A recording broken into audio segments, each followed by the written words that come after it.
Hello హామా, సరుకులన్నీ order పెట్టేసిన, డబ్బులు కూడా పే చేసిన.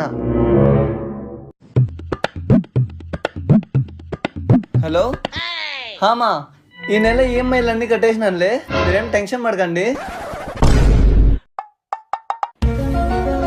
హలో ఓయ్ ఎవరు? అమ్మా. ఈమెకేం పని లేదు, ఎప్పుడు చూడు సతాయిస్తుంటుంది. అయ్యో అవునా? ఏమైంది? జ్వరం వస్తుందంట. ఈమెకి నెలలో 10 రోజులు బాగుండదు. 10,000 కావాలా? 10,000 ఎందుకు? ట్రీట్మెంట్ కి. ఇక్కడే గవర్నమెంట్ హాస్పిటల్లో జాయిన్ అవ్వమను. ధర్ని చెప్తోంది గవర్నమెంట్ హాస్పిటల్లో జాయిన్ అవ్వాలంట, ట్రీట్మెంట్ బాగోదంట. ఇప్పుడు బాగానే చూస్తున్నారు, అక్కడే జాయిన్ అవ్వమను. ఇప్పుడు బాగానే చూస్తున్నారు, మీరు ఎక్కడే జాయిన్ అవ్వండి అత్తయ్య.